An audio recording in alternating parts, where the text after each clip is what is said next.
Bom, então boa tarde.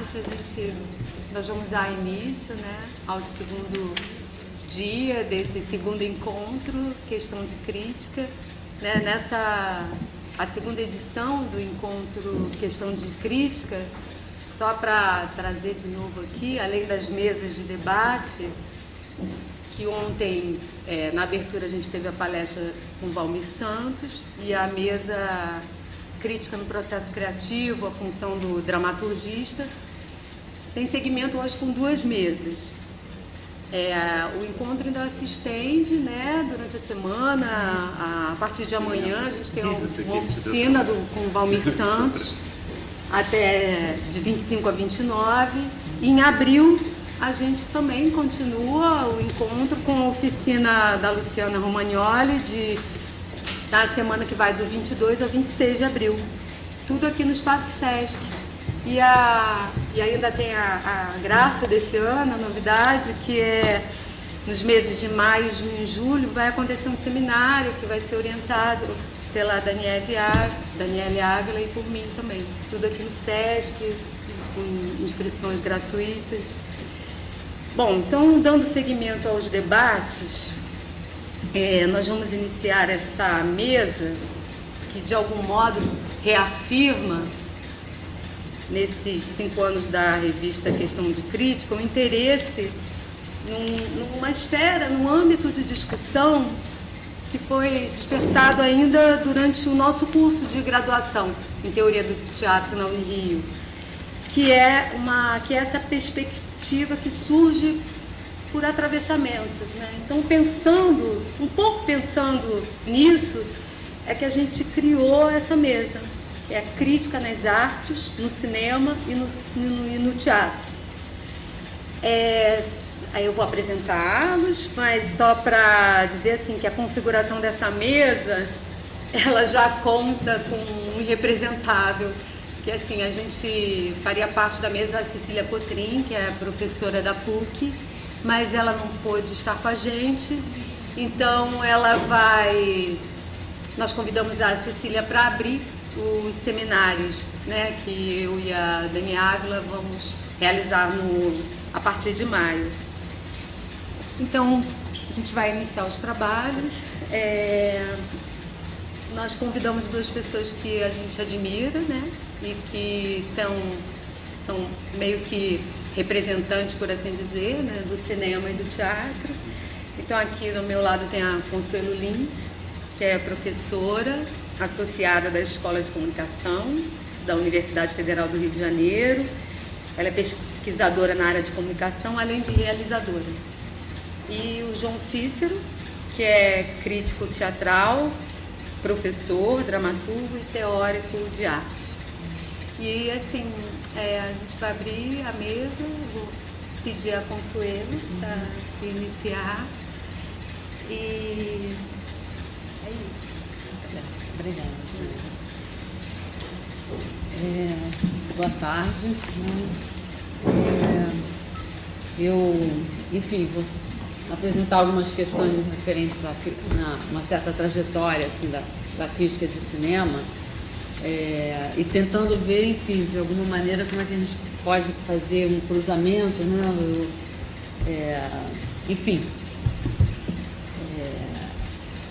Eu olhando agora os temas do seminário e aqui o Sesc me lembra o cinema, né? Um cinema que eu trabalhei muito, que eu enfim, não só na prática, como eu escrevi um livro sobre o Eduardo Coutinho e eu trabalhei com ele na época que ele fez o Edifício Master, que é aqui na frente, né? Então a gente vinha muito almoçar aqui no Sesc e essa semana eu fui uma defesa de tese de dissertação de uma aluna lá da Escola de Comunicação que fez uma dissertação sobre os filmes do Coutinho, os mais recentes, né, o Jogo de Cena e o Moscou, que justamente falam desse atravessamento entre teatro e cinema, né, e essa figura do dramaturgo, enfim, né, ela faz uma hipótese lá em cima do Coutinho e Moscou, que eu achei interessante, enfim, né, e todo um pensamento sobre teatro que atravessou, enfim, de uma certa maneira, o documentário do Coutinho, né, então acho que tem uma riqueza nesses cruzamentos, né. Mas, enfim, mas aqui vai ser né, vou fazer uma apresentação assim mais geral sobre um certo pensamento crítico do cinema, uma certa tradição do pensamento crítico do cinema, que é uma tradição francesa aqui. Eu vou apresentar críticos, né, fundamentais no pensamento francês e que, de uma certa maneira, tiveram uma influência muito grande, tem ainda, né, sobre uma geração de cineastas e críticos brasileiros dos anos 60 para cá, né? E também vendo como é que essa crítica, né, se configurou, né, em momentos diferentes do cinema, e talvez a gente possa fazer algum tipo de paralelo com a crítica teatral, né, não sei, enfim, mas quem sabe,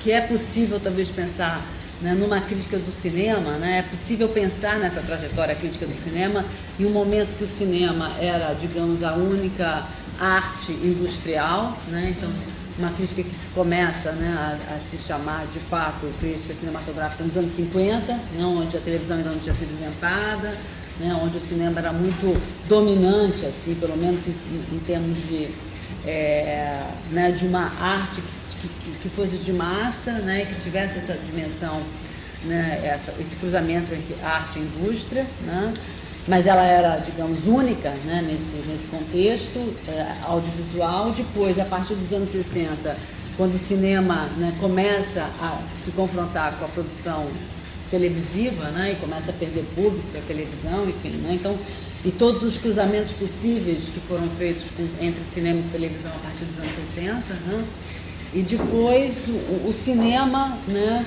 já no terceiro momento, que de certa maneira é o momento que a gente vive hoje, né, nesse momento em que a gente vai ter uma multiplicidade de telas possíveis, não só nas salas de cinema, mas na internet, enfim, né, vídeo e uma série de outras possibilidades, nas galerias, né. O cinema já não é mais, né, uma arte, né, uma arte industrial que tem essa dominação, digamos, diante dos outros manifestações, né, artísticas audiovisuais, né, ela é uma entre tantas outras, né. Esse percurso do cinema, né, eu estou falando dos anos 50 para cá, que é quando uma certa tradição crítica se configura, né, a gente pode então pensar nesses momentos, quer dizer, um cinema puro, é o cinema só, né, dominando, então pensar no cinema nesse contexto é uma coisa, né, e nesse momento eu vou falar, né, de um crítico francês chamado André Bazin, pelo menos assim os principais, né, enfim, as principais ideias do Bazin, né, nesse momento que o cinema está único, digamos, nesse contexto. Depois, a partir dos anos 60, nesse cruzamento do cinema com a televisão, né, e depois o cinema nesse terceiro momento, que é esse que a gente vive hoje, né. Enfim, né, e depois tentar algum cruzamento com o pensamento do teatro, né, enfim, ver se é possível isso, né. Enfim, né, então, começando com o André Bazin, né, que é um crítico que começa a atuar muito fortemente no pós-guerra na França, né, criando cineclubes, fazendo uma série de atividades assim, de formação de um público, né, e cria, né, a revista Cahiers du Cinéma, que até hoje é uma revista importante no pensamento francês, né. Enfim, então ele começa, né, a estabelecer uma reflexão crítica, e ele, de uma certa maneira, é responsável por toda uma geração de cineastas que vai se formar na França, né, nesses anos 50, quer dizer, uma formação críticos, né, uma geração de críticos que se forma nesses anos 50 escrevendo sobre cinema, né, e que no final dessa década de 50 começa, né, a fazer filmes e cria a Nouvelle Vague, que é um movimento fundamental, né, na cinematografia francesa, né, e que vai, né, influenciar muito a geração do cinema novo brasileiro, né, o modo de pensar cinema, né, essa relação, né, do cinema com o mundo, né, com a história do mundo, enfim, né. No caso da Nouvelle Vague foi uma relação mais com o cotidiano, né, da França nesses anos 60 no Brasil, né, com a geração do cinema novo, Glauber Rocha, toda a turma do cinema novo, quer dizer, foi a fazer cinema, né, e a relação com o mundo passava muito pela política, né, mas esse pensamento sobre as narrativas foi fundamental para que os movimentos se adensassem, né.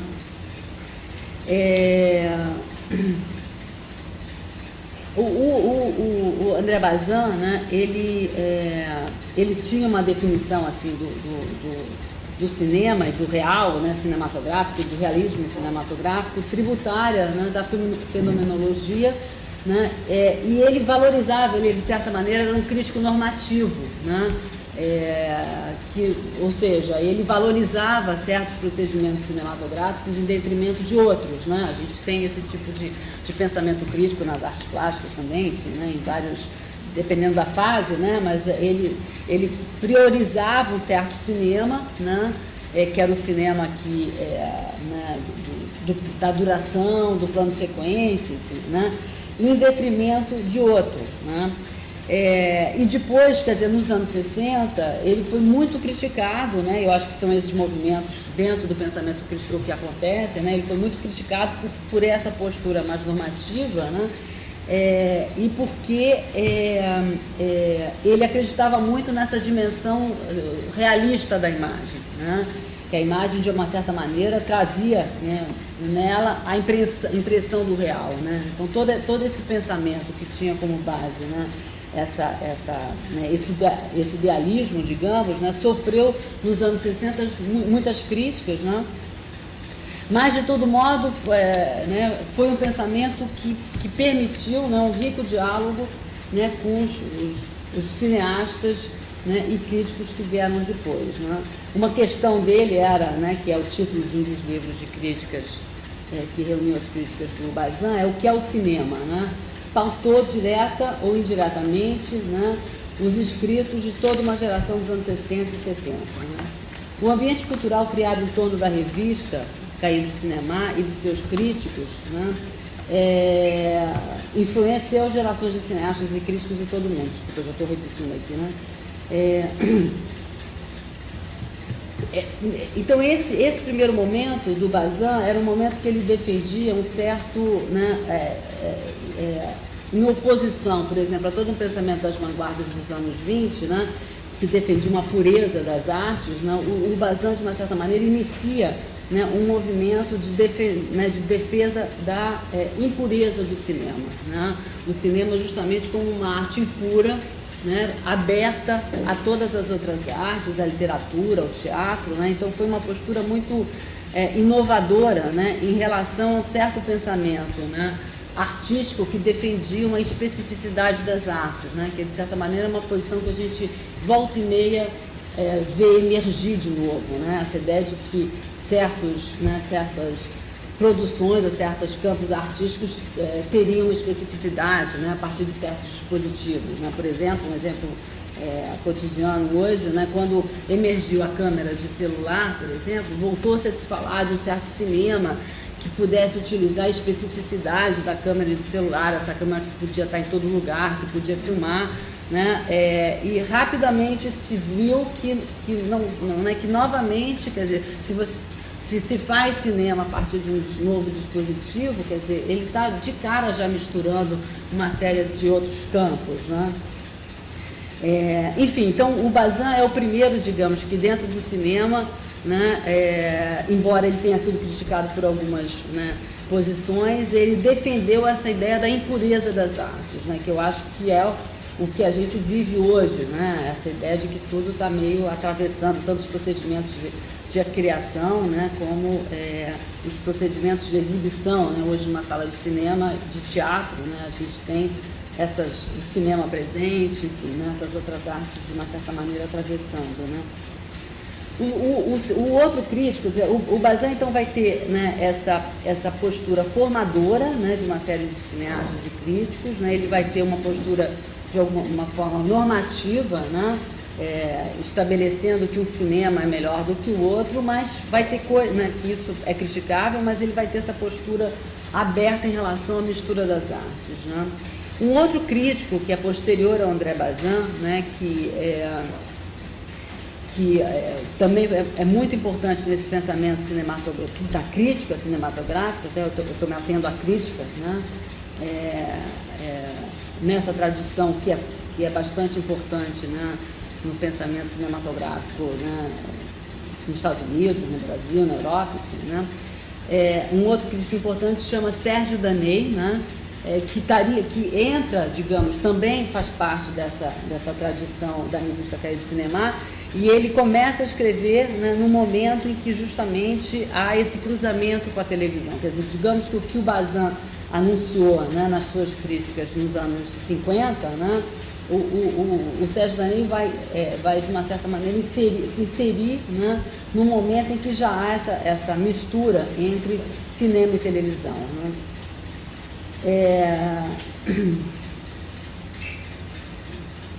É uma figura fundamental hoje, né? Ele atuou até o início dos anos 90, né? Então ele atuou nos anos 60, 70, 80 e início dos anos 90, né?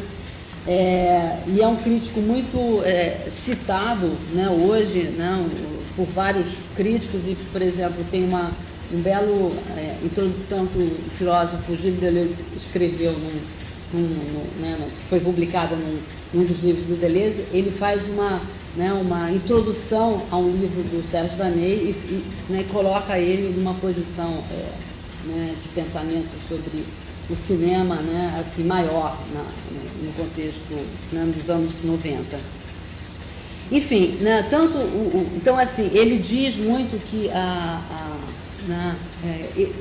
o Bazin, né, e o Sérgio Daney, eles ajudam a desenhar um mapa das transformações da crítica dos anos 50 até hoje, né? Para Bazin, o cinema era a janela para o mundo, né? Para Daney, o cinema era a abertura para o mundo. Né, nesse sentido, é um pouco assim, a ideia de janela para o mundo, né, uma ideia mais do realismo, né, do cinema, e né, no sentido dessa ideia do cinema, da imagem cinematográfica tendo uma dimensão de impressão do real, e a abertura para o mundo é mais uma conexão com as histórias do mundo, enfim, né, das pessoas, enfim, né, com o mundo contemporâneo. É menos uma ideia de realismo do cinema, né. Bazin escreveu em um período, né, que o cinema era arte industrial por excelência, né, sem concorrência com outros meios audiovisuais. Daney começa a escrever na revista no início dos anos 60 e é contemporâneo à entrada da televisão na produção audiovisual, e vislumbrou com sensibilidade indícios de uma situação que é a que vivemos hoje. Quando ele deixa os Cahiers du Cinéma, a revista Cahiers du Cinéma em 81, para escrever no jornal diário Libération, ele faz um deslocamento na relação com o cinema, cujo privilégio cultural, até então presente em sua escrita, desfaz-se, e ele começa a analisar detidamente a televisão, elogiar, criticar, se manter informado da evolução do vídeo, enfim, se interessar por todas as imagens. A noção do cinema como uma arte radicalmente pura, elaborada por Bazin para pensar as relações entre imagem cinematográfica, literatura e teatro, adquire no percurso crítico de Daney um estatuto que extrapola a relação da imagem propriamente dita. Se ele retoma inicialmente essa noção para falar das relações do cinema com a televisão e o vídeo, ela torna-se progressivamente a metáfora por excelência nas suas reflexões sobre outras dimensões da imagem. André Bazin e Daney revelam uma defesa intransigente da natureza impura da imagem, aberta não apenas às artes e às tecnologias, mas à história, ao mundo. Em outros termos, eles fazem uma recusa do fechamento do cinema sobre si mesmo. Para Sérgio Daney, quem fez a passagem de Bazin para ele foram alguns cineastas. Então ele vai falar do Roberto Rossellini, do Jacques Rivette, do Jean-Luc Godard, né, que foram cineastas que, de uma certa maneira, fizeram essa conversa, né, esse diálogo entre cinema e televisão. Trouxeram muitos procedimentos da televisão para dentro do cinema. Então a gente poderia, né, junto com o Sérgio Daney, verificar esse terceiro momento dentro das transformações históricas, econômicas e estéticas do cinema, né, que é o que a gente vive hoje. Trata-se de um domínio que é posterior à modernidade e que o crítico nomeia como o cinema da era da publicidade, né, que também tem esse elemento, né, que o cinema, eu acho que diferentemente do teatro, né, eu acho que está menos exposto, né, a esse tipo de influência da publicidade audiovisual, né? Eu acho que o cinema ele é uma arte talvez mais, não sei, isso aí a gente pode conversar com, não sei, talvez a produção dominante do teatro, né, esteja também muito impregnada, né, por um pensamento, uma influência da publicidade, né, isso eu já não sei, mas o cinema ele está muito dentro, né, ele é muito sensível, no mau sentido, para bons e maus efeitos, né, a tudo que está acontecendo no campo do audiovisual, né. Então, o Sérgio Daney percebe uma mudança na natureza sempre impura da imagem cinematográfica contemporânea, à medida que ela passa a estabelecer relações mais intensas com a televisão, com o vídeo, com as imagens digitais, com a eletrônica. O cinema seria, então, uma grande reserva, né, de formas, motivos e mitos, difundida pela televisão e, nesse sentido, bem de acordo com a afirmação de Daney para esse momento da imagem, né? O cinema tem daqui para frente o próprio cinema como pano de fundo, né? Eu não sei como é que isso acontece no teatro, mas hoje em dia, por exemplo, uma boa parte da produção de cinema, ela vai, né, ela faz apelo, digamos, né, à história, né, às formas e invenções, né, do cinema ao longo do século, mas vai pegando o que quer, quer dizer, não tem, de uma certa maneira, se a gente olha para os anos 60, né, o Godard ele vai ter todo um diálogo com o cinema clássico americano para deslocar, criticar, né, uma série de coisas, mas há movimentos específicos que o cinema dos anos 60 vai retomar para discutir, né? Hoje em dia a gente tem, né, é como se a história do cinema fosse esse arquivo, um grande arquivo audiovisual, onde você vai pegar diferentes procedimentos, estratégias, gêneros, né, climas, para fazer, né, para criar o que for. Quer dizer, não há mais uma espécie de cronologia, né, ou movimentos que são mais importantes do que outros para serem, né, citados, né, ou servirem de inspiração, né. A cenografia é uma espécie de visita guiada em um museu, onde os diferentes sistemas de ilusão podem funcionar lado a lado. O Sérgio Daney ele vai ter uma trajetória interessante na crítica, né, porque ele vai trabalhar tanto primeiro nessa revista, no Cahiers du Cinéma, depois num jornal de grande circulação, que é o Libération, e no final ele sai desse jornal e volta a criar uma revista de cinema mais exclusiva, assim, com menos, né, enfim, com menos difusão, digamos, com o jornal, né? E ele, nessa revista, ele vai formular uma breve história da crítica cinematográfica, né? E vai se perguntar por que ele parou de fazer críticas, visto que ele escrevia em um jornal, escrevia o que queria em um jornal espontaneamente cinéfilo, que era esse jornal que existe até hoje, chamado Libération, né? Ele reavalia esse momento de sua trajetória pessoal, repensa a necessidade do cinema na vida das pessoas e seu prolongamento na publicidade, na TV, na informação, e constata que o indivíduo moderno vive numa sociedade de sobre-escolhas e o cinema é apenas uma das escolhas possíveis, né? Nos últimos anos de sua vida, ele se autodefinia como passeur, né? O cara que faz a mediação, digamos, entre alguns diretores, alguns filmes, né, e o público, né? Segundo ele, o sentido da crítica de cinema é poder iniciar um diálogo público com o diretor do filme, escrever-lhe uma carta aberta, né? Pensar a crítica como esse lugar de uma carta aberta ao diretor do filme. Acho essa ideia interessante, assim. No entanto, constatava, pessimista, que o cinema não provoca mais debates, deixa poucas marcas e mesmo os cinéfilos dedicam a ele mais uma fidelidade desencantada do que uma paixão, né? Eu acho que, de uma certa maneira, tem hoje em dia alguns filmes, né, que provocam um debate, né, que consegue, de uma certa maneira, mobilizar mais um público um pouco maior, mas, no geral, né, os filmes passam sem provocar grandes debates e, né, no máximo, em alguns, né, guetos, digamos, né, mas isso não mobiliza mais, né, como já mobilizou, né, nesses anos 60 e 70. Né. Com extrema perspicácia, né, esse crítico diagnosticou uma mudança radical na função da crítica nos últimos tempos.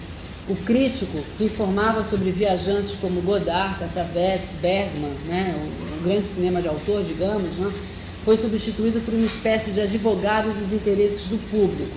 Então ele vai dizer que o crítico de jornal, né, os críticos da grande mídia, né, São juízes a quem se pede que represente a ignorância do espectador diante do cineasta e de legitimar essa ignorância, né? Tipo, ele vai falar, né, vai chamar a atenção do diretor, né, por fazer filmes eventualmente que não dialogam com o público, né, com o grande público, e não mais, né, justamente tentar fazer a passagem, né, ou tentar fazer com que certos filmes encontrem um público, né. Eles criam, na verdade, o guia do consumidor, o que leva rapidamente ao conformismo, né, é uma citação do Sérgio Danelli. Um guia de consumo, né? Corre-se o risco de ser esse o papel da crítica de cinema hoje, segundo Sérgio Danelli, na contemporaneidade. As engrenagens publicitárias e mercadológicas atuam e reconfiguram sem cessar o espaço da crítica, de modo que sua função se orientaria hoje pelos interesses de consumo do público médio, pelo valor mercadológico do filme. A arte de acompanhar, né, entre aspas, o cinema e o mundo precisa, né, de uma certa maneira, se renovar interagindo com novas experiências audiovisuais, né? Isso diz o Danelli, né? O Danelli, ele escreve isso no início dos anos 90, né? Essa ideia de que o crítico teria se transformado hoje, né, nesse guia, né, guia do consumidor, né?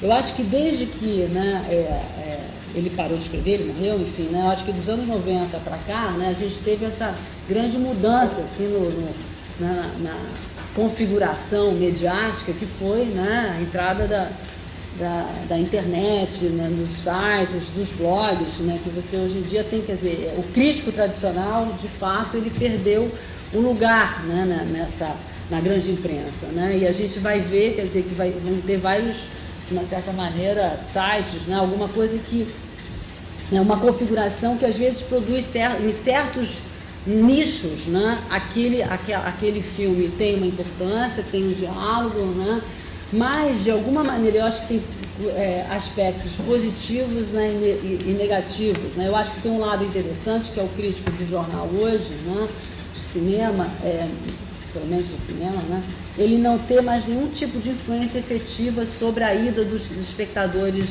né, à sala de cinema, muito pouco, né, assim, só a gente vê, quer dizer, acho que todas essas comédias, né, da Globo Filmes que ganham Bonequinho dormindo, né, não tem a menor influência, né, ou grandes blockbusters que o Bonequinho, por exemplo, falando de um jornal que tem uma certa penetração, né, porque esse também a mídia está, né, a gente tem hoje pouquíssimos jornais, né, que atuam nesse sentido, assim, mas isso não vai fazer as pessoas deixarem de ir ao cinema, né? Então, isso eu acho muito interessante perceber, constatar, né, essa perda do poder do crítico, né, da grande mídia de levar ou não levar, né, o espectador ao cinema, né?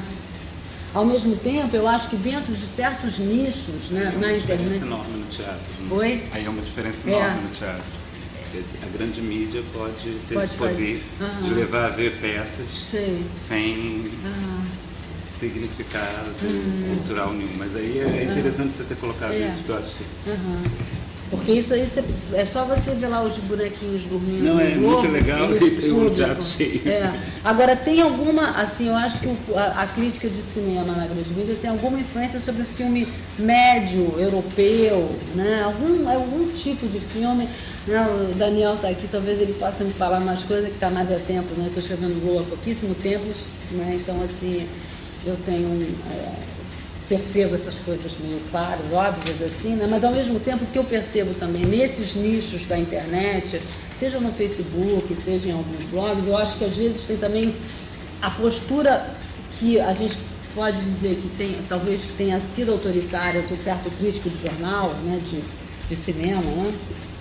Em relação a ir ou não ir, a ver ou não ver tal filme, ela às vezes eu acho que ela se transfere para alguns nichos na internet. Eu acho que a gente, né, em cinema eu percebo isso, quer dizer, tem grupos que se fecham, né, e aí estabelecem ali também quais são os valores, né? É uma crítica normativa, na verdade, quer dizer, dentro de alguns nichos, alguma coisa que a gente não vê mais na mídia, né? É difícil você ter uma crítica normativa dizendo que esse tipo de procedimento faz com que o filme seja melhor que o outro, enfim, né? Eu acho que ela está disseminada, eu acho que né, se a gente pode ter esses, né, fechamentos, né, na internet.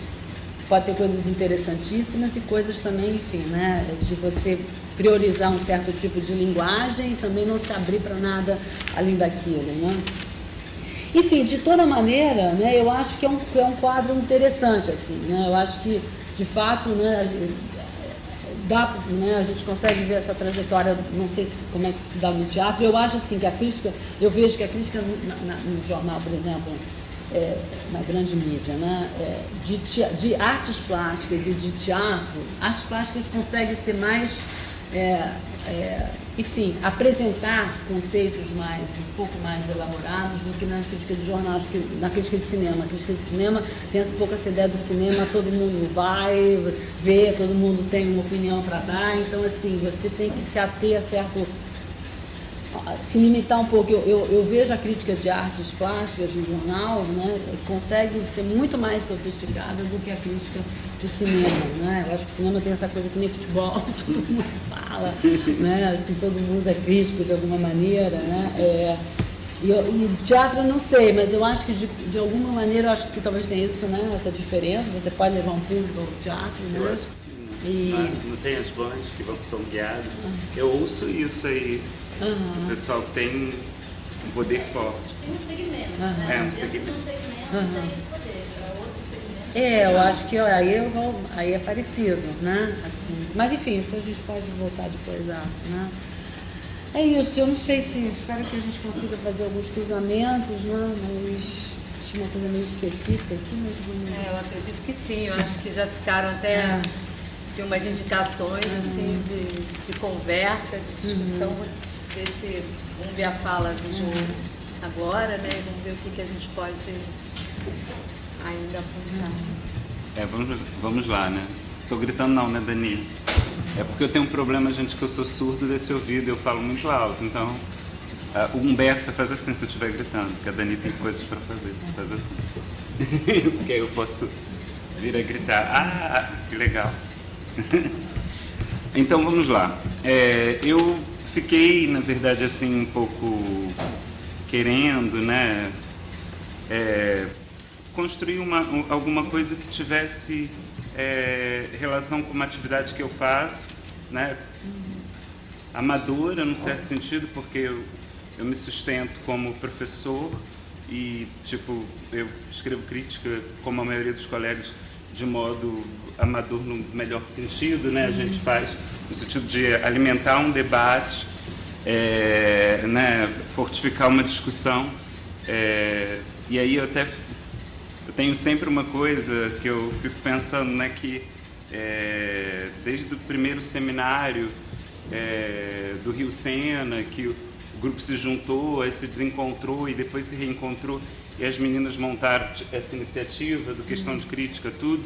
Eu sempre fiquei pensando que sempre teve uma coisa na gente que era uma certa ideia de que a crítica não é do crítico, né? Tipo, a crítica pode ser do artista e o crítico profissional pode não ter crítica nenhuma, né? No sentido de um trabalho, entender crítica já como um processo de reflexão, né? Então, desprofissionalizar um pouco a discussão para sair um pouco de uma certa instrumentalização da crítica que acabou acontecendo no meio teatral, né? Então, assim, eu acho que isso faz parte da iniciativa das meninas, não é isso? Do Questão de Crítica e das discussões, né? Tipo, uma ótima camiseta, né? A crítica não é do crítico, né? Sempre falo isso, eu acho isso ótimo. Aí, um pouco nessa minha trajetória, né, que foi, tipo, primeiro passei pela faculdade de psicologia, terminei, depois fui fazer teoria do teatro.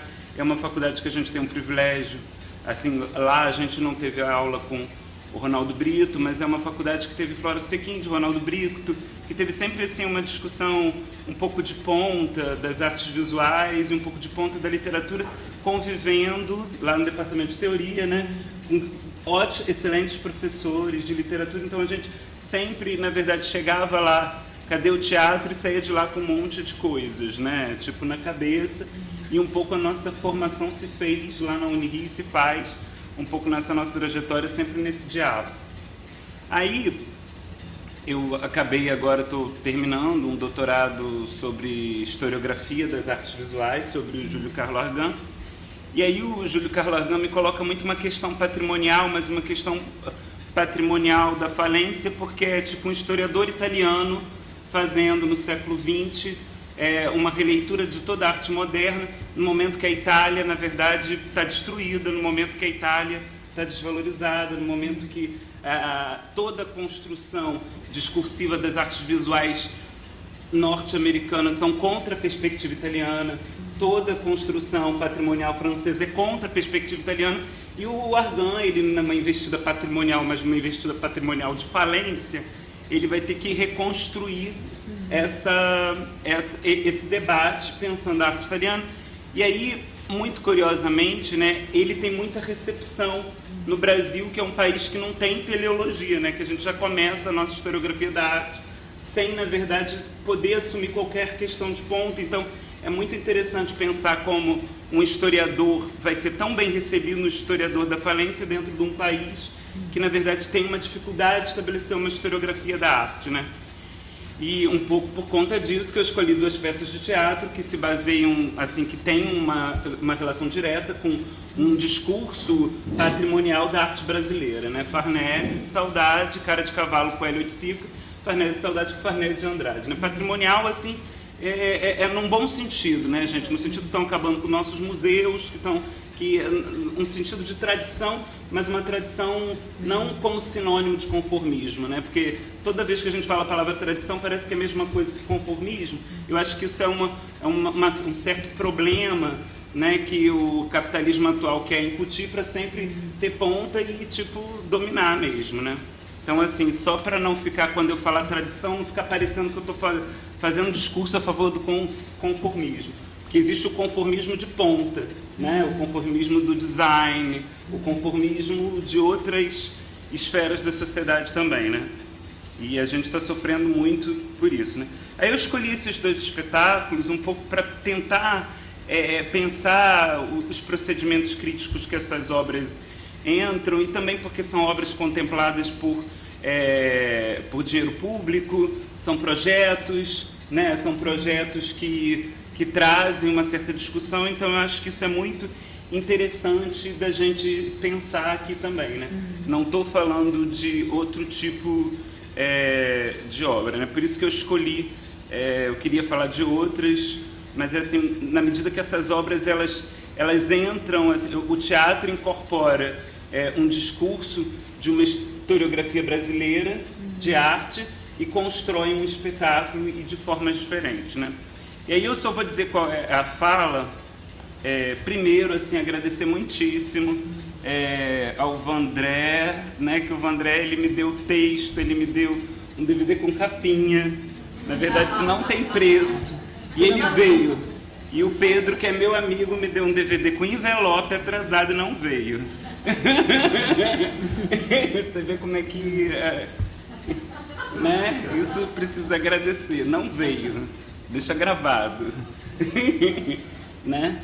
E aí, eu só vou falar o título um pouco da fala, que é no sentido a separação e a dobra, né? Farnese de Saudade e Pedro Kossowski.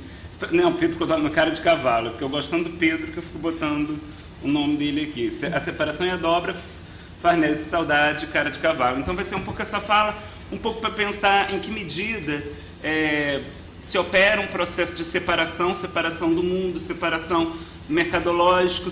Eu preferi essa palavra separação, que eu acho mais laica do que a palavra sacralização, tá? Para trazer, assim, eu acho uma palavra mais limpa do que a palavra sacralização para pensar o Farnese de Saudade. Mas se a gente pensar a sacralização também num sentido não tão pejorativo e problemático, a gente também poderia usar essa palavra, né? E aí eu vou botar agora um trechinho de Farnese, depois eu vou comentar, depois eu vou botar um trechinho de Cara de Cavalo e vou comentar, e aí a gente entra, tá? Vamos lá. Ai, vou achar meu dedinho aqui, achei.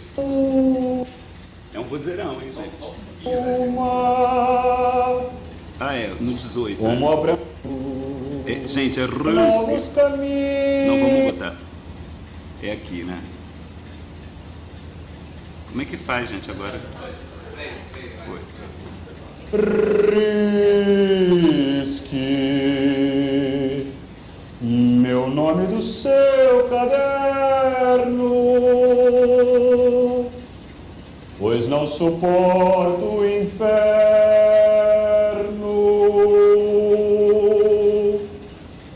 do nosso amor fracassado. Deixe que eu siga novos caminhos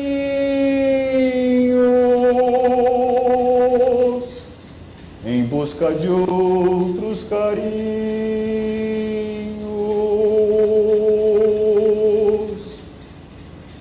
Matemos nosso passado.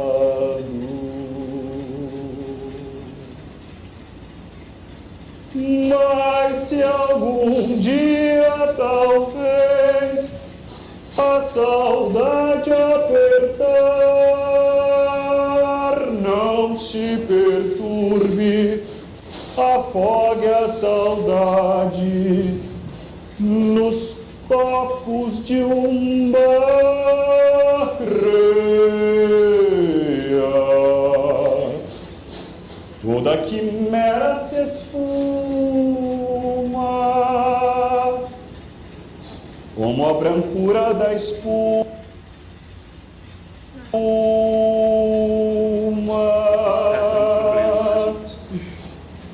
que se desmancha na areia.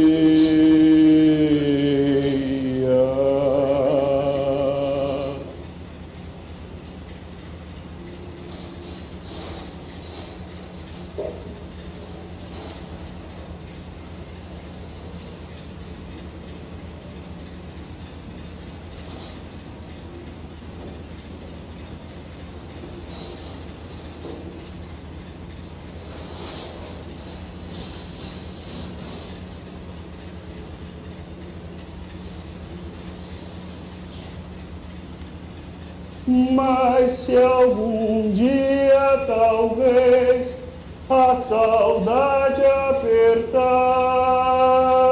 não se perturbe, afogue a saudade nos copos de um bar. Creia,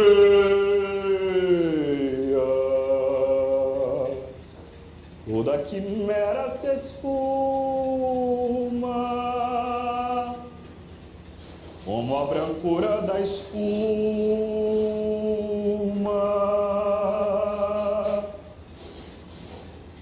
que se desmancha na areia.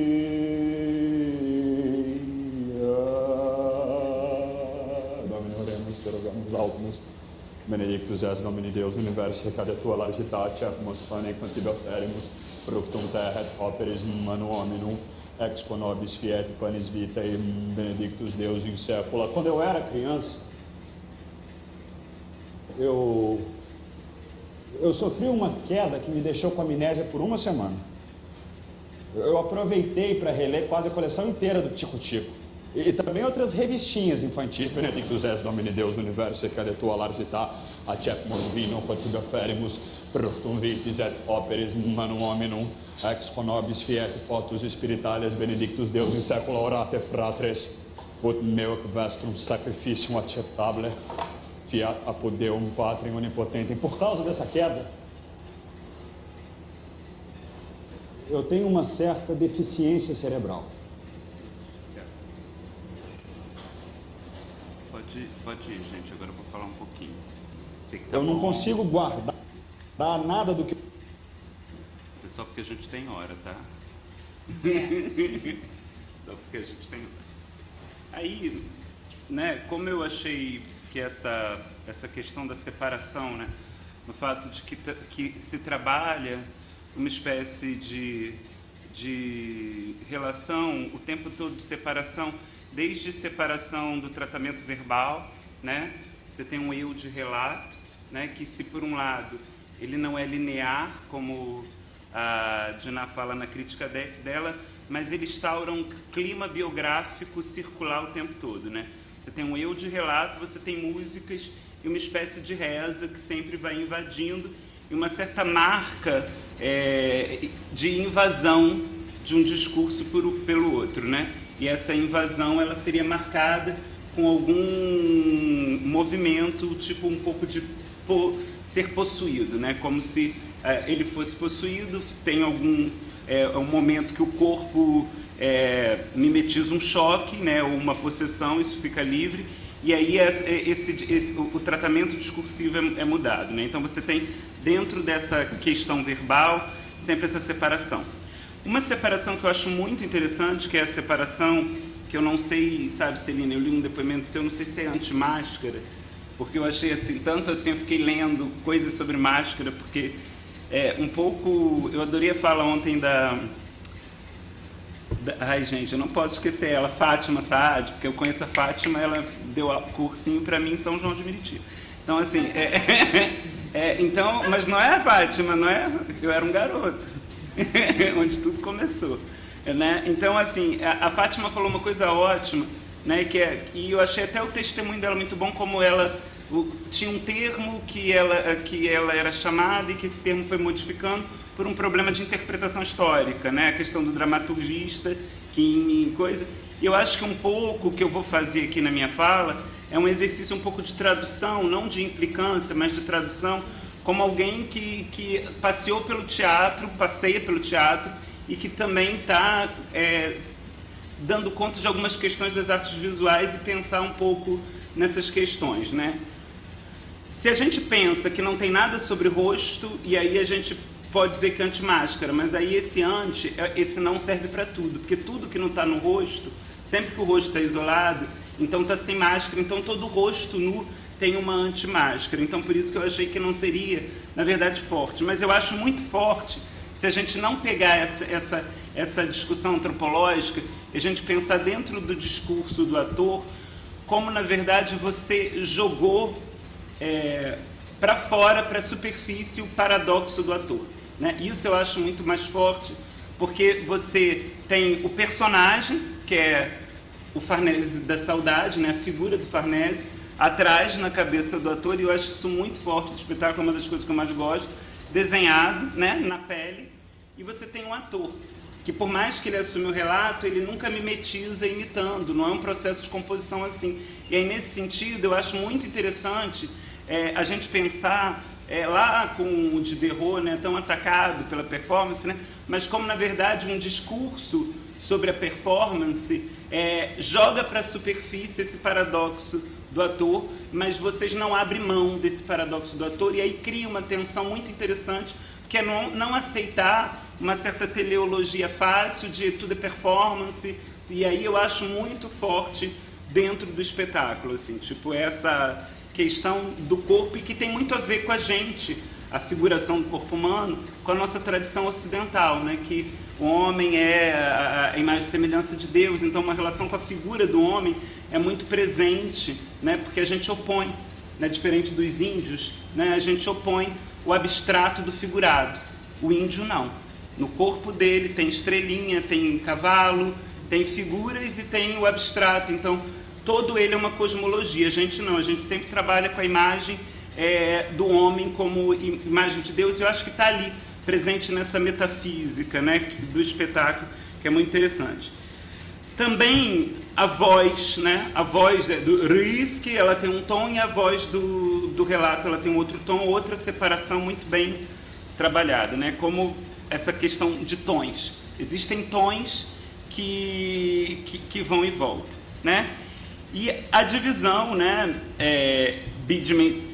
bidimensional, que entra num problema, que é a questão... Agora eu vou usar o antes que você fala, né? Eu acho que, na verdade, é um anti-espetáculo, né? Porque o espetáculo ele tem força à medida que você pensa ele quase como um antiquário, né? Ele é quase, na verdade, assim como o Rodrigo Naves, eu até separei uma frase que o Rodrigo Naves fala do Farnese, eu vou ler, que é assim: Farnese, por sua vez, tem aversão ao vazio, né? Ele preenche tudo, né? Tudo que veio a ocorrer permanece, pesa sobre o presente, nada pode ser esquecido ou perdoado, né? Seus trabalhos, em vez de serem uma montagem de objetos e imagens, são, na verdade, uma colagem de tempo, que, no entanto, tendem sempre a se instalar numa região do passado. Esse se instalar não tem nada a ver com instalação, né? Esse se instalar é no sentido de memória, né? Eu vi depois eu vou falar assim, porque eu vou ter que fazer umas piadinhas com uma coisa aqui que eu li, que não é de vocês não, mas eu achei engraçado. Tendem sempre a se instalar numa região do passado, a que não teremos mais acesso. O mundo da infância, as proibições dos adultos, as interdições imemoriais se reúnem num só espaço, fundem-se, unificam-se de tal forma que jamais poderão ser desvendados. Resta sofrer, remoer interminavelmente essas culpas sem expiação, essas faltas porque somos responsáveis, mas que nos vergam sob o peso, né? Por que eu escolhi o Rodrigo Naves, né? Por que eu escolhi o Rodrigo Naves falando isso do Farnese, né? Porque o Rodrigo Naves tem um livro muito interessante que se chama Forma Difícil, que ele tenta, na verdade, estabelecer um sistema da arte brasileira, como essa arte brasileira de dificuldade de formação, né? De formação visual, né? Que você já começa com a crise lá do Debré, né? Que ele vem com a tradição classicista e veio aqui, não tem museu, ele tem que pintar ao ar livre, então ele sofre com isso, né? O Martins Pena, que o Martins Pena não consegue fazer ser mulher, né? Ele tem que botar uma macumba, ele tem que botar uma festa, entende? Não consegue. Então, ele vai mostrando essa dificuldade da formação plástica, né? E que, na verdade, quando a gente consegue entrar num discurso das artes visuais, a forma que surge é a forma difícil, né? Essa forma difícil de apreensão da Lígia Clark, do Hélio, do Amilcar de Castro, essa forma que, na verdade, vai exigir de você, na verdade, um tipo de repertório de produção de sentido, né? E o Rodrigo Naves, que fala isso do Farnese, não inclui, né? Não inclui o Farnese de Andrade. O Farnese foi aluno do Guignard, como o Amilcar de Castro foi, que está lá, né? Então, o que acontece? O interessante no Farnese é ele ser essa ilha, né? Essa ilha problemática, né? Aí, no sentido de que ele tem uma formação, sim, né? Aquela fala que ele diz que é o inconsciente, eu duvido, né? Eu duvido, porque querendo ele ser inconsciente ou não, ele consegue entrar numa museologia porque ele está circulando no meio de artistas, né? A gente tem uma tendência, né, que eu situaria na leitura do Artaud do Van Gogh, a uma certa romantização de alguns artistas, né, nesse estigma do louco, né? O teatro tem isso, assumir o lugar do eu e às vezes, porque, por exemplo, o próprio Van Gogh, ele é importante, né, com loucura ou sem loucura, para o estabelecimento de... Ele está na borda da vanguarda, né? Ele está na borda da vanguarda, né? Então, assim, tipo, isso tudo... Mas eu não vou entrar no Van Gogh, não. Vamos voltar aqui. Então, Ah, tá. Obrigado. Ela é muito elegante. Vocês conhecem, né? Então, tá. Vamos lá. E aí, eu fiquei pensando dentro da representação do espaço, né? Por que eu teria... Só vou falar isso porque é um grande problema que eu tenho com a coisa do espetáculo instalação, né? Por que instalação? Se a gente pensar que tudo é instalação, ok, né? A gente vai criar um problema crítico enorme, né? O Costa Lima falou uma coisa que eu achei excelente, que às vezes a gente não pode instrumentalizar o conceito, porque a relação estética que a gente tem com a água não pode ser transformada em H2O, que H2O é um conceito químico universal, ahistórico, que você nunca pode, na verdade, pensar que esse conceito vai ser ahistórico. Se a gente pensa o conceito da instalação historicamente, a instalação existe há muito tempo no teatro medieval. Se a gente não se relaciona com o momento histórico que a instalação veio a problematizar o espaço perspectivo, e aí a peça ocorre no espaço perspectivo, e a instalação vem dentro de um discurso muito específico da arte, né? E aí eu acho que, na minha opinião, o espetáculo que ganha por uma não teologia, né? Exatamente por se colocar num tempo ou outro, por se colocar numa separação, por se colocar nessa ilha, ele perde conceitualmente porque ele pega essa teologia de ponta das artes visuais. Eu quero ser instalação, eu quero ser espetáculo instalação, um nome que, na verdade, vai me dar uma certa legitimidade. Eu acho que perde, que o que ganha no espetáculo é o fato, eu acho muito boa da crítica da Dinah, que ela fala que não se resolve, né? Uma dialética que não se resolve. É exatamente o fato de que o tempo todo parece que a peça vai acabar e ela não acaba, né? E o ator para e você fala assim, gente, acabou. E também quando acaba não tem nenhuma diferença das várias vezes que a peça parece que vai acabar. Isso eu acho muito legal, como, na verdade, cria um tempo todo um jogo com o espectador problematizando. Mas eu acho que esse conceito de instalação é um conceito muito histórico e específico das artes visuais dentro de um problema e que já está sendo um problema para as artes visuais, porque ele já está caindo no decorativismo. Então, assim, a arte visual já está enxergando esse problema, esse conceito como problema. Então, eu já vou passar para o outro, ainda bem que não tem ninguém de cara de cavalo, que eu falo pouco. Falo bem rápido de cara de cavalo. Tem alguém de cara de cavalo? Eu vou então mostrar bem rapidinho. Dani, você me ajuda aqui só para poder correr mais rápido. Eu acho que você tem que fechar aqui para... Gente, eu estou tentando falar rápido, porque eu estou mostrando o vídeo, vamos combinar, tá? Mas eu vou falar mais rápido ainda. É porque eu achei interessante mostrar os trabalhos, até para quem não viu e para ir ver, entendeu? Porque as pessoas estão aí lutando, fazendo teatro e com o objetivo de instaurar uma certa discussão, então eu acho importante a gente...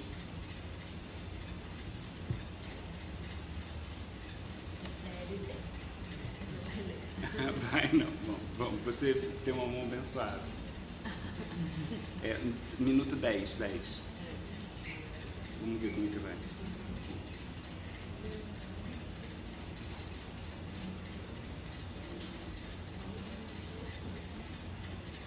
Vou colocar um 10.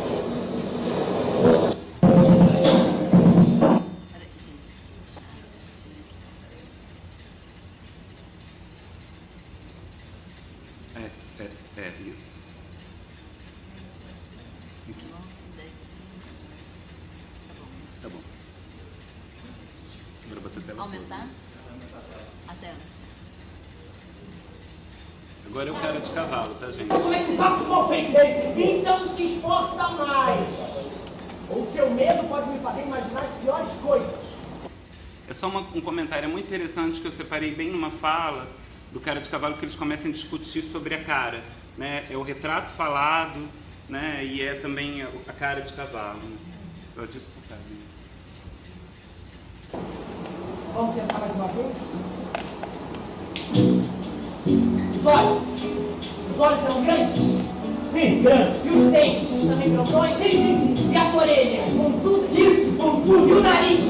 A fuça era longa, comprida. E o cabelo? Grosso como uma crina. Ele tem uma queixada. Ele troca. Ele relincha. E a pele é como corpo. Ele usa caixa de ferradura. E ele é violento. Cavalo. Agradeço, doutor. Faço descobrir os espaços. No começo, essa história, eu irei começar. Então, eu venho esse experimento. Agora, o que você faz com a sua vida? O que você faz com o seu filho? Qual seu medo, seu prazer? O que você quer mais? Não vem que o outro pensamento. Hoje, talvez nem nada oferecer.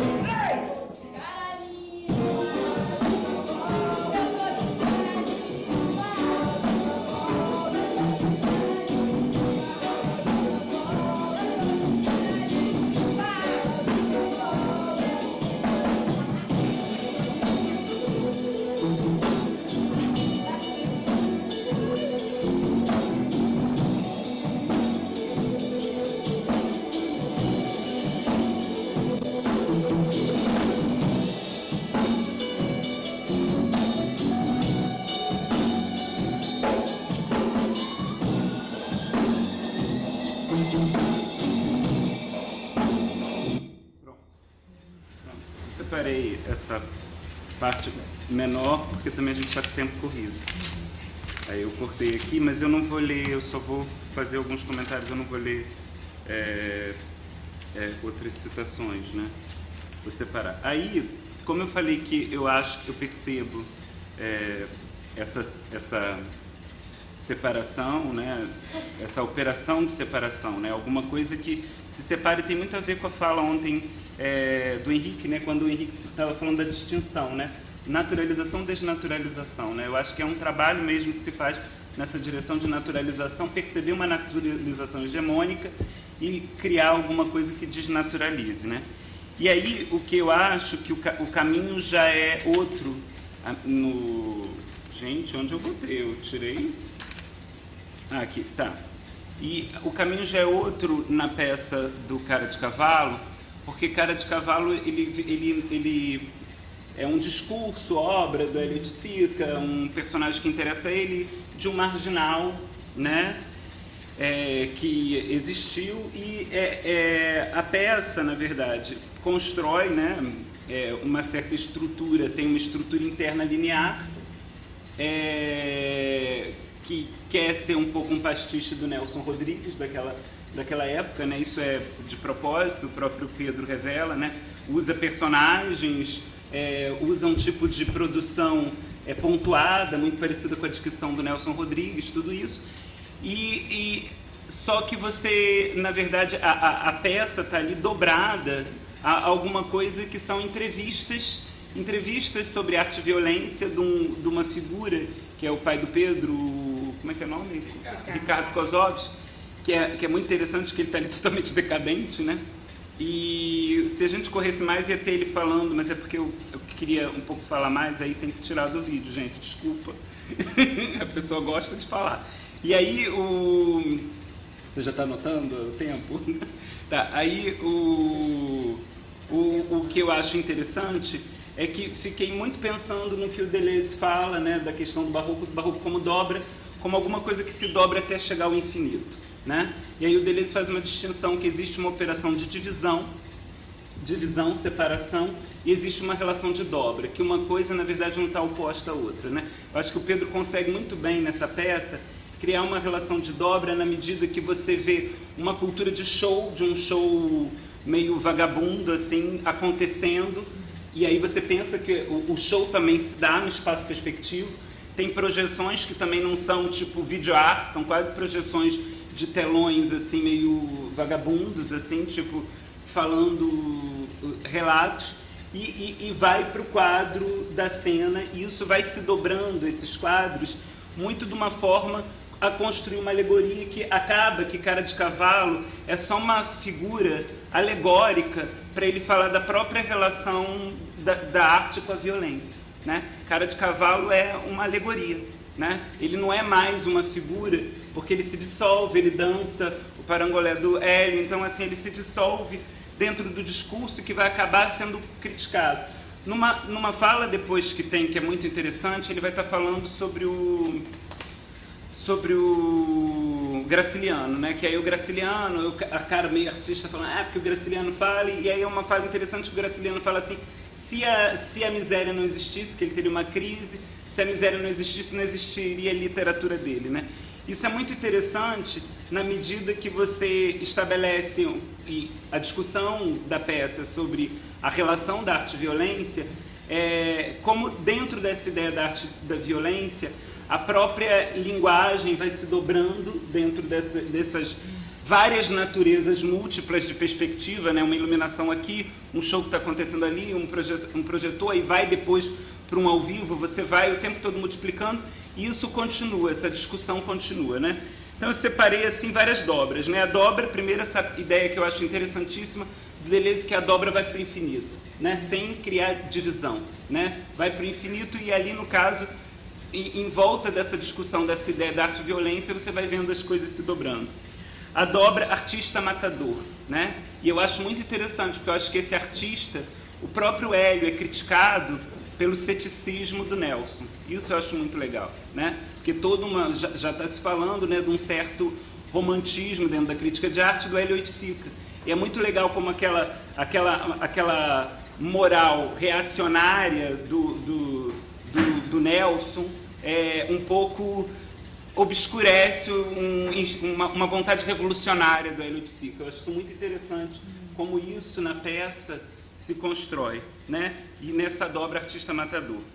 Porque o artista também produz imagem, o artista também está nesse grande problema que virou a linguagem, que é uma crise da própria retoricidade, né, dos arquivos que você estava falando. A coisa do pastiche, né, a peça como pastiche, e os escritos de artistas, né, o que tem na peça que é só discurso sobre arte, isso também está ali dobrado, pastiche. Dobra entre planos, videogravação, né, e ao vivo, e dobra, que eu acho a dobra mais interessante, que é que se dá no tempo, que é que você tem uma estrutura linear. Você viu que o cara aponta o revólver, mas o cara só vai morrer no final. Então você tem uma estrutura linear que corre, mas você vai vendo uma ação retroativa com ideias de várias imagens que vai indicar aquele final. Então eu acho isso muito interessante. É quase como se você tivesse uma ação retroativa dentro dessa linearidade. Que a linearidade em si também não é nenhum problema, né? A gente não pode criar categorias viva fragmentação, a baixa linearidade, que a gente vai criar um determinado problema, né? Já passou, né? Então é isso, gente. A fala é um pouco essa. Não, já passou essa questão. Ah, não é a minha fala, não? A hora? Imagina se eu ia falar assim. Não, mas é um pouco isso. Embora eu queria... já tenha passado. Tá, mas já é isso. Só queria falar porque eu acho muito interessante como essas duas obras do ano de 2012 retomam uma questão da discussão da arte e em que medida você percebe operações distintas, né, dentro desse trabalho, né? É isso só. Bom, muito bacana, né? Curioso, porque, sei lá, não sei que vocês, como é que vocês recebem, mas assim, daqui da minha perspectiva, assim, é muito curioso porque a gente acabou de ver um crítico em ato, né? Assim, então é muito interessante também, assim, né? O exercício crítico, né? Posto, né? À mostra, né? Exposto, assim, também é uma generosidade, né? Do João, né? De trazer isso, assim. Na verdade, é sempre dos artistas de terem dado mas tanta isso coisa para eu poder isso estudar. Tá dado, é sempre uma aventura. A gente vai passar a palavra, assim, né? Quer dizer, a gente poder conversar, né? As pessoas poderem trazer algumas questões para o Consuelo, o João. Eu só queria pontuar, assim, algumas coisas, né? Que talvez possam ajudar a gente a pensar, né? Assim, a Consuelo trouxe para a gente, com Bazin, assim, essa questão do crítico formador e também o crítico normativo, né? E que eu acho que é um pensamento importante para nós, eu acho que é um pensamento para a questão de crítica também, não sei se especialmente para mim, mas em que medida, né, a formação, né, esse crítico formador de um olhar, formador de um debate que seja, como se desvencilhar também, de certo modo, da normatização, né? Acho que é bem bacana isso que a Consuelo trouxe. E o Daney, né, como um crítico em exercício nesse cinema impuro, né? Que é um pouco também, como o João acabou de dizer, esse nosso momento, né, da arte no geral, né, enfim, dos trabalhos de arte, né, quase que não consigo falar arte, mas dos trabalhos de arte, dessa impureza, né, e que não impediu, é muito interessante isso também, acho que a Consuelo trouxe, que não impediu mesmo esse processo no cinema, no pensamento crítico, não impediu ir para uma linguagem, né, que é de grande alcance, né, do público, não impediu essa fidelidade desencantada, né? Eu achei isso muito bacana, porque às vezes a gente um pouco pode, né, tem essa ideia, né, de que o debate pode ter certa força de impedir algumas coisas, mas em que lugar então que o debate crítico, né, o pensamento crítico, ele vai se instalando, né? E sei lá, é uma provocação para mim que eles me fizeram. E aí eu lembrei do Camilo, nosso professor e crítico, né, o Camilo Osório, né, que ele fala que, né, que justamente por conta dessa liberdade, né, nos trabalhos de arte, por conta não, assim, da quebra de normas, né? Né, que a gente tem necessidade de julgar, né? No momento em que tudo é possível, né? Que isso começa há muito tempo, né? Aí que a necessidade de julgar, de criar alguns parâmetros. E aí a Consuelo trouxe essas questões, né, para nós, assim, será que no teatro também, e João e a Daniele Ávila também já se inquietaram e começaram a falar, será que no teatro essa crítica também é uma crítica de guia de consumidor, né? E como é a crítica que a gente pode pensar, né? Em contraponto, em diálogo com isso, eu não sei. E essa crítica como mediação, como passagem, né? Como se não é uma carta ao diretor, mas é uma carta aberta, mas que ela possa, né, a gente sempre tem essa ideia de crítica de passagem e essa criação de nichos, né, a quem ela é dirigida, né, assim, no meu caso particularmente pensei muito nisso e acho que o João, então, ele faz isso, ele trouxe um exercício crítico, acho que a gente pôde ver talvez um diálogo mesmo com a crítica de arte, né? Ele traz, que os espetáculos também dialogam, né? E com a crítica com os trabalhos de arte. Então, qual é o lugar da instalação? Qual é o lugar de pensar, né? Outros pensamentos dentro do teatro? A questão da separação também e a questão da tradição que volta, né, Valmir? Né? Foi muito foi uma graça ontem também essa fala sua sobre a tradição, esse lugar da tradição, essa conversa com a tradição, né? Não sei se jamais fomos modernos ou sempre fomos modernos, mas eu acho que tem muita coisa aí para o debate e aí não sei como que as pessoas preferem, se quiserem dirigir alguma questão. Só uma queria perguntar para você se aquela geração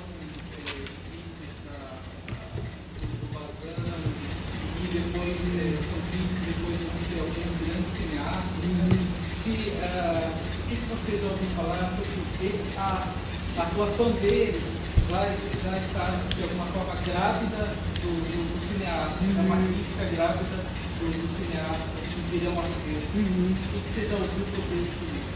Totalmente. Assim, Godard, muitas falas do Godard, né? Que as críticas dele já eram filmes, ele já estava filmando, fazendo crítica, né? Então foi uma geração que...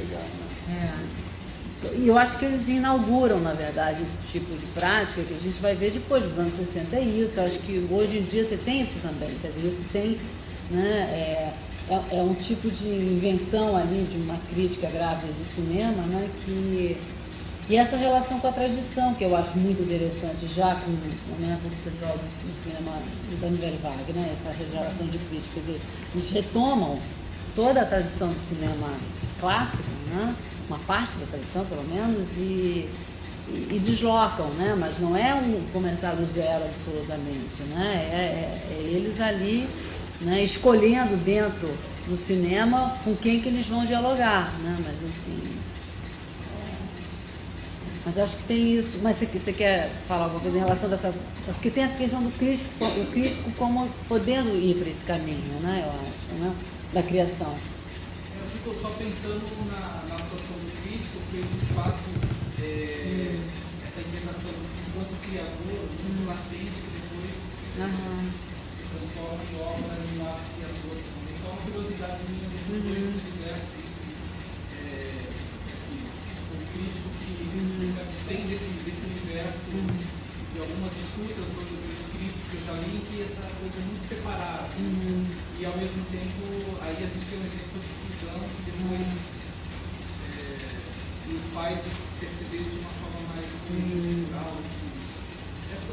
Isso no teatro é comum, assim, porque eu fico pensando agora num exemplo super recente desse filme que fez tanto, pelo menos dentro de um certo nicho, né? Que foi o Som ao Redor, né? Eu acho até que saiu do nicho, justamente. É um filme que conseguiu, né, um público, né, maior. E o diretor era um crítico há muitos anos, fez alguns curtas, mas ele atuou como crítico, né? Crítico de jornal, de grande imprensa, coisa e tal. E né? Eu acho que não necessariamente, mas eu acho que na trajetória dele é uma trajetória que lembra um pouco essa trajetória do... Mas, por exemplo, o Serge Daney, que é esse grande crítico francês dessa segunda fase da tradição crítica francesa, ele nunca quis.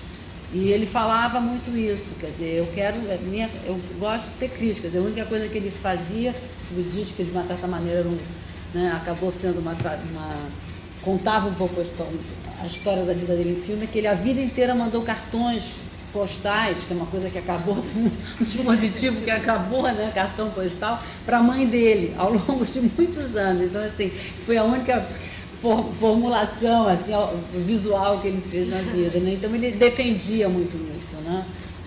Mas eu não sei, no teatro isso é alguma coisa que acontece, de críticos teatrais que se transformam. Tem um exemplo de São Paulo, assim, muito marcante, é o papel do Alberto Buzik, que ele é formado na Escola de Arte Dramática, das primeiras gerações.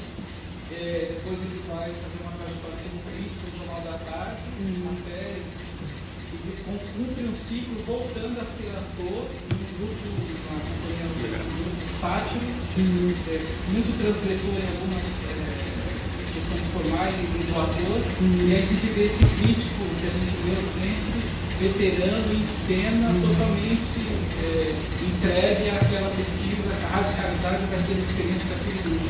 Eu acho que isso foi muito marcante. E dois críticos da Folha de São Paulo, Nelson de Sá, também durante os anos 90 como crítico, depois ele vai fazer uma encenação de Sarah Kane também. E o último crítico recente que lembro, Sérgio Salga Coelho, também na Folha de São Paulo, depois vai experimentar dramaturgia e encenação também. Eu acho curioso essa questão em relação ao cinema, que parece que assim, a partir do momento que começa a escrever, aí tem um trabalho como crítico, depois começa a trabalhar como realizador, abandona de alguma maneira um trabalho crítico, assim, me parece. Aqui mesmo, assim, na nova geração, o Eduardo Valente, o Felipe Bragança, né, que começaram com as revistas e depois agora começam a se afirmar como, quer dizer, o Felipe Bragança com uma produção agora mais recente, o Valente agora está na Ancine, mas enfim, se colocou em outro lugar, o Kleber Mendonça Filho. Então acho que tem essa uma passagem. A questão para mim é como conviver com esses dois mundos, assim, que é uma questão que a questão de crítica coloca muito consistente, assim, muito provocativamente, assim, porque quase todo quadro de críticos da questão de crítica é de pessoas envolvidas em trabalhos artísticos. Então, eu já estou fazendo arte postal. Não, é verdade. Mas então eu acho que a questão é assim, eu acho que não existe talvez uma convivência constante e isso talvez seja uma crise mesmo, né? De como isso se dá.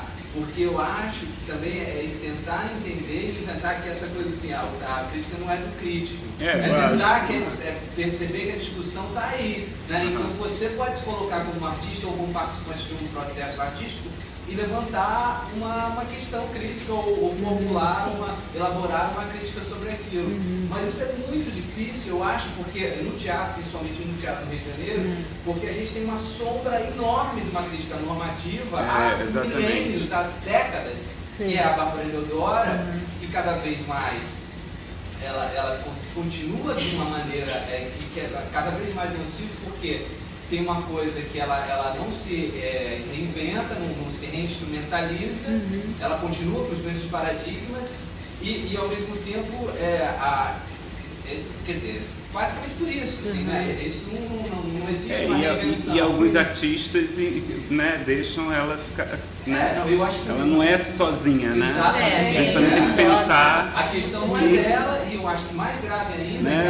Aquela coisa, né? Todo mundo odeia ela, né? E coloca, né? Agora todo mundo fica postando coisa dela, ela fala bem. E ela tem os crias, né? Tem um pessoal que aprendeu a fazer crítica. Exatamente, eu acho que isso que é mais grave. É mais grave. Assim, porque tem uma questão que, assim, que às vezes pessoas jovens começam a escrever a partir do mesmo pressuposto normativo, de uma opinião divina, de que aquilo tem que ser assim ou assado. Então acho que isso, enfim, eu não quero me estender sobre isso porque eu desprezo completamente isso e não quero ficar falando sobre isso. Mas acho que a questão interessante é exatamente como operar nesse lugar lugar promíscuo, né, de levantar questões teóricas e críticas e de se colocar no artístico. Porque eu acho que tem que realmente, mas aí vale falar sobre o normativo, tem que realmente abandonar esse lugar normativo e colocar outro tipo de discussão. Eu acho que é muito saudável. Eu citei o Valente Bragança, o que eles colocavam na cinética, né, revista, enfim, questões que estamos aí, né? Assim, muda outro, que eu acho que se aproxima um pouco. E é uma questão de crítica aí com outras iniciativas, né? Que talvez eu não conheça pelo Brasil, ou assim, algumas pessoas que escrevem lá também, o Valmir no blog dele. Enfim, eu acho que a questão é como se juntar isso. E é um retrocesso, né? Porque se a gente pensar, né, sobre os dramaturgos oitocentistas, né, eles todos escreviam críticas e se instaurava um debate. Por mais que não tivesse uma ideia de que crítica, a arte não tivesse nesse caso, né, você vê muitas, né, ainda tem um esforço de perceber no Machado só um moralismo, eu não acho que tem uma reflexão ali nascendo, né, eu acho que está um escritor ali nascendo, percebendo o corpo da cena, parará, né, alguém que está lendo Montaigne, que está refletindo, eu não acho que é um moralismo, né, porque ele está fazendo campanha. Eu acho que tem uma historiografia muito que lê o Machado crítico, muito dentro desse viés de que ele está criando o teatro tal, que é uma historiografia que quer interpretar o Machado como se interpretou o projeto do Décio, mas tudo bem. Eu acho que, na verdade, a cena oitocentista ela era mais interessante, no sentido do debate, de que um falava do outro e aceitava com maturidade. Né? Você vê que quando a Flora fez um texto sobre o Wilson Martins, ela foi bombardeada. Quando o grande ator de teatro, né, morre, né, dos anos do século XIX, o João Caetano morre, Machado faz uma crítica muito mais severa a ele, dizendo sobre todas as paixões assim. E aquilo é possível, entendeu? Tipo, sempre ser interpretado porque ele é textocêntrico, parará. Mas havia um espaço para o debate, sendo ele textocêntrico ou não, entende? Eu acho que isso é muito interessante. Agora você morreu, virou Deus, assim, a gente criou um tipo de metafísica meio frouxa, um tipo de ética e de delicadeza, a crítica, né, que a gente não pode falar, é ruim, porque é bom você também, como artista, como crítico, ouvir divergências, né? Eu, às vezes, fico assim, eu quero ter o direito de discordar da Diná e a Diná discordar de mim. Mas aí, às vezes, a gente acha que isso pode ser um problema de elegância e de interpretação ética. E aí o Manuel estava falando para mim, João, tem que ser assim. Porque na Arte Fórum era assim, um falava, o outro falava em cima, o outro falava porque ele estava lá pesquisando, né? O debate da Arte Fórum, quando ela era interessante. Porque tem isso na crítica de arte, né? Você tem espaço, né, para essa discordância, que na verdade também ninguém é dono da verdade. Eu acho que é por isso que a gente pode aumentar, assim, né? Não criar umas éticas fajutas de ficar falando para todos os dramaturgos que está tudo ótimo, ou para todos os críticos que está tudo ótimo. Por exemplo, tipo, eu peguei um negócio aqui, né, tipo, que eu acho assim, tipo um serviço, tipo, o Rodrigo, né, Monteiro, né, eu já até falei para ele, eu liguei para ele só para falar para ele, para dizer que eu podia citar ele aqui. Ele fala que a instalação, porque a sensorialidade pesa mais que a narrativa. Então a instalação, a Clarice Lispector, isso aqui é muito frouxo conceitualmente, isso aqui não é, na verdade, alguma coisa assim que serve conceitualmente para quem tem uma pesquisa sólida, como a Celina, sabe, que atravessa as décadas, você escrever mesmo que isso seja um elogio, entendeu? Mesmo que isso seja um elogio, eu não acho respeitoso, entende? Alguém não se deter no conceito, não estudar, não estruturar, e assim, por mais que seja legal para depois, para divulgação, eu acho que o que acontece ali é muito maior, entendeu? Eu acho que tipo, esse tipo de crítica afirma essa... Desculpa, mas assim, eu já até avisei por afirma a crítica normativa, e é muito perigoso porque a pessoa, assim, algumas atitudes como essa tenta se colocar como uma persona maior, exatamente como você falou, um crítico maior do que a crítica, se afirmar como pessoa. E assim, aí isso demandaria uma cultura milenar de terabytes e terabytes de informações. Então se propõe isso, então vai estudar. Então vai estudar profundamente. E aí escreve 5 críticas por dia, uma tese, entendeu? Exatamente. Escreve uma crítica. Exatamente. Porque é melhor, se é crítica, é muito melhor esse conceito da carta aberta. Exatamente. O conceito da carta aberta é uma beleza, né? É genial, porque o cara para dialogar. Claro. Dialoga com a obra, com o autor, e aí você está lá num campo democrático, né? É belo, né? Esse exercício. E não essa coisa que vem como uma... Quem gosta, salva, mas depois não gosta. Uma lei, né? Como se fosse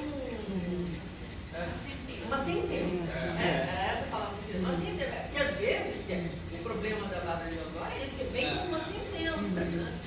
Mas a gente teve durante muitos anos o Ian escrevendo. E o Ian era a carta aberta. O tempo todo era a carta aberta. Mas não fez escola ele no teatro? Ele não fez escola, ele fez. Eu acho que... Não, porque tem a qualidade. Não, acho que tem muita coisa. Não, ela não tem nenhuma qualidade há muito tempo. Essa é a questão, entendeu? Ela não E tem o problema é que qualidade, talvez não. assim, é curioso essa diferença, né? Porque no assim, cinema você a não tem questão um cara ela assim, tem né? Como a informação, Bárbara. ela tem um instrumental, ela tem uma Limitado. bagagem, Muito mas limitado. até um determinado momento histórico, então em relação à qualidade, isso aqui é muito perigoso, porque assim, a relação qualidade ISO 9000, né? Essas coisas assim, né? Que tem um selo de qualidade. Ela se coloca nesse lugar. É o mesmo lugar que se coloca um tipo de crítica como essa que ele acabou de citar. Como se você fosse um selo, que aquilo assim, que era acima de qualquer suspeita.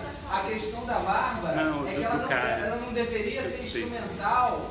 Ela não tem mais instrumental, além de estar fancenil, assim, cometer erros de pessoas, assim, de trocar nomes, colocar o nome do autor no ator, assim, de senilidade mesmo, enfim, mas isso pode ser.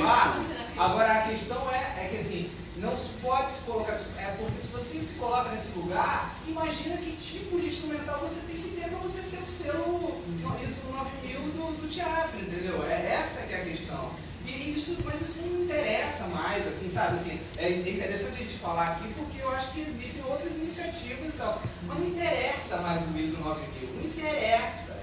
Assim, não interessa para ninguém. Talvez para as senhoras, para as velhinhas de van, como a gente chama de apelido, né? Assim, carinhosamente, que talvez se interessem por esse sim ou não para poder. Eu queria fazer uma pergunta então para você, se essa situação da crítica do cinema é local no Rio de Janeiro, ou você com o seu estudo, ou o João, nessa questão. O João está falando de uma crítica do teatro, me parece que ela pode sim ser pensada em termos da crítica do teatro de uma forma mais generalista, não em São Paulo e em outros lugares, não é?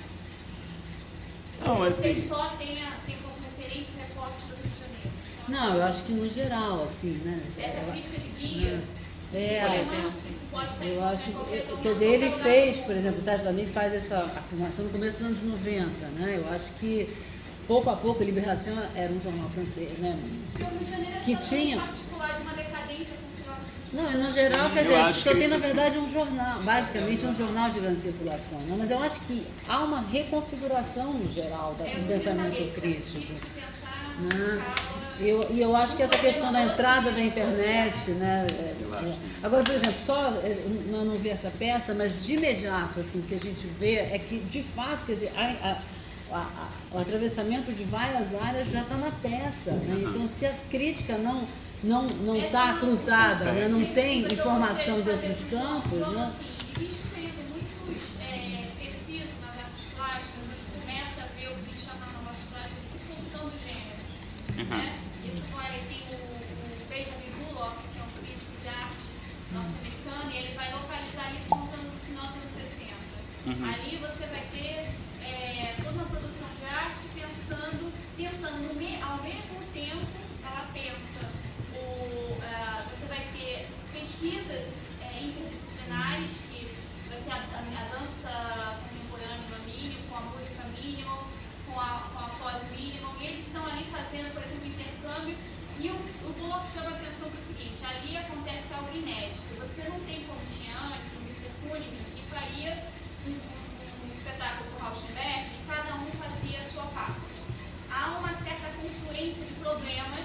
Legal. Esses problemas seriam uma questão, a questão do tempo. Há um interesse sobre o tempo que todos estão pensando ao mesmo tempo, e é por isso que existe a possibilidade de uma pesquisa coletiva, cada sua linguagem vai, mas há uma certa dissolução, ali há uma dissolução de gênero. Você vai pensar uma produção onde você não pode falar isso é música, isso é cinema, e isso é música, cinema, e isso é artes plásticas, né? Eram esses três teatros que não era uma questão regional, a gente fez a performance, não me lembro. Tinha o Frito, o de Nova York, mas não era um problema que estava colocado. Bom, enfim, quando você isso nas artes plásticas vai continuar a sua pesquisa, mas ali tem esse intercâmbio, e o problema do tempo é um problema que une a todos, né? Com uma certa elasticidade, que vai chamar de campo ampliado da escultura, onde você, o tempo é o problema para todas aquelas pessoas, né? E o tempo que recoloca esse conceito de arte, que vai pensar, que vai trazer o problema do conceito de arte do campo ampliado, que vai dar na instalação, etc. Quando no teatro, só uma curiosidade, eu não tenho esse conhecimento, quando no teatro se torna uma certa crise, não sei se é na mesma hora, onde você tem que repensar essa linguagem, né, do teatro. Você deve ter mais essa só vou precisar fazer uma intervenção, assim, que só lembrando que a gente tem uma outra mesa, depois nosso tempo terminou, e assim, eu não sei se... Pois é, eu acho que o João, chamando atenção exatamente para isso, acho que o João termina agora, né? E, infelizmente a gente, ou felizmente a gente vai então conversando, tá? Acho que o João termina a mesa agora. Eu acho que a fala ontem do Valmir sobre a questão da tradição, acho que é uma coisa muito interessante para a gente pensar quem trabalha com crítica de teatro. Eu acho que aconteceu que o teatro ele tinha várias pesquisas, né? Lembra aquilo que a gente estava brincando, né? Até brinquei com ela sobre o fato de que eu acho muito louco o Vertigem falar que faz site específico, né? Faz aqui na Guanabara e faz lá no Tietê, né? Qual é a especificidade, né? Que tipo, lá, se é na Paixão de Cristo, em Nova Jerusalém não há site específico, né? Se a gente pode pensar que uma trajetória pode, né? Eu acho isso muito problemático, porque eu acho que o problema é em que medida, assim, eu não vou... que o teatro, na verdade, ele sempre teve um problema de gênero, se a gente pensar nesse sentido, né? Você tem ator, você tem representação no presente, por mais que você tivesse um momento, se for para os gregos, você vai ter o Fídias fazendo escultura, dança, parará, parará, parará. Então, assim, a questão de gênero, por mais que pensada ali para Aristóteles, quando ele está pensando o início de uma gramática, o início de um gênero, ele está se colocando porque, na verdade, quase não tem. Na verdade, ele está tentando fazer um esforço descritivo que vai acabar num classicismo que vai ter outros resultados. Mas, assim, o teatro sempre teve essa questão, porque é uma questão de uma prática, né? De uma prática, eu acho que o teatro tem isso. Então, assim, eu não vou saber situar. Agora, tem momentos que o teatro ele se fecha mais em normas, aí que são momentos, né? Se fecha mais em normas. E eu acho curioso como você tem uma normatização do teatro recentemente, que é muito parecida, e é legal porque como eu dou aula há quase 6 anos numa faculdade de moda, eu comecei a perceber o teatro operando muito parecido com como a moda faz, né? Pegar alguma coisa das artes visuais que tem um valor de articidade, trazer para si, para aquilo criar um valor, né? E às vezes o conceito é muito instrumentalizado, como eu falei do H2O, né? H2O não vai resolver o problema estético que você tem em relação à água, né? O Costa Lima que fala isso explicando, citando o alemão. Isso é um problema sério. Se uma crítica se instrumentaliza dentro do conceito, né, como se fosse um conceito das ciências positivistas, ela cria um problema, porque cada conceito nasce historicamente determinado por uma questão, né? O que eu percebo como uma pessoa de teatro é uma certa desistência. Aí é o momento que eu critico o meu limite, porque eu fui criado dentro de uma formação muito desconstrutivista. Eu fui ser psicólogo, depois eu fiz teoria do teatro, no momento que grande parte dos professores eram mais de uma teoria francesa desconstrutivista, e depois eu vou fazer história. Então eu estou falando assim um pouco nesse lugar. Eu lembro que era super curioso, que eu achava o máximo a Bulhões fazer teatro biográfico de gênero, porque eu achava, na verdade, que ela criava até um testemunho que ela nunca ouviu. Porque, por mais que ela fosse alguém que trabalhasse com o Silviano, parará, ela estava pensando num fenômeno popular que estava acontecendo. Que isso era muito incomum nos professores de lá, né? E aí eu acho legal, e numa aula assim que a Flora deu, que ela falou assim, que você faz a crítica, você vê mais o seu limite. Por exemplo, eu não gostei do Farnese. Isso para mim me desesperou, entendeu? Para mim, eu acho que crítica é muito isso, é ver ali o que eu não estou conseguindo ver. Aí eu tenho que pensar, pô, tem trabalho da Celina, que eu leio o texto da Celina antes de querer fazer teatro, eu já li a tradução da Celina. Tem um trabalho. Aí eu começo a pensar, não, vamos parar, entende? Porque eu não acredito que o meu gosto seja livre, entendeu? Eu acho que esse meu gosto, ele impõe um limite que eu tenho que enfrentar, entendeu? Porque eu não sou Deus, eu não estou dentro, né? Então, assim, quando eu não consigo fazer uma crítica mesmo de uma peça, é porque eu não tive forças, entendeu? Porque eu não tive formas de chegar lá, sabe? Eu me vi diante da minha limitação. Eu acho que todo crítico tem isso, todo artista. A gente tem que aceitar a nossa limitação, né? Deixa eu falar só uma coisinha, Tá, e aí a gente fecha com você. Eu A vou gente parar. fecha a Claro, parceria. eu adoro ouvir. olha só, porque tem uma história que para mim é exemplar todo esse problema. Que é quando o Grotowski vai em 68 para Nova York, em 3 espetáculos dele, que é aquele boom do Grotowski em Nova York, quer dizer, que hordas de pessoas, e o Bentley, que escreve, eu acho que é New York Times, escreve uma crítica, vai ver o Príncipe Constante, detona o Grotowski, que é charlatanismo, esculhamba até o fim. Aí ele vai ver o Apocalipse com figuras. E aí acontece uma coisa com ele. E aí ele escreve carta aberta e essa Grotowski.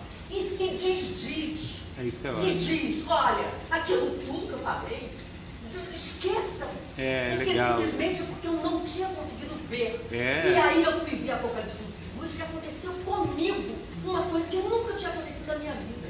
E aí eu disse, meu Deus do céu. Muito legal. Olha só, entendeu? É genial. Muito Porque, interessante, legal. então, esse exemplo para mim é assim, e era esse título, entendeu? Que ele deu carta aberta a Piers Grotowski. É muito legal. Agora, só para responder, justamente você fala de 68, eu acho que, de toda maneira, acho que historicamente, nos anos 60, para o cinema, para o teatro, para as artes, tudo isso, né, assim, é um momento de transformação e de mistura dessas artes todas, né? Você pega no Brasil, Zé Celso, enfim, né? Exatamente. Um momento de experimentações variadas, né? Bom, muitas questões, a mesa foi muito interessante, né, eu acho. Então a gente vai terminar aqui, porque também temos nossa questão de tempo, e a gente, às 5 horas... Vamos combinar então que a gente começa outras 5 e 10? Tá ótimo. Tem um café.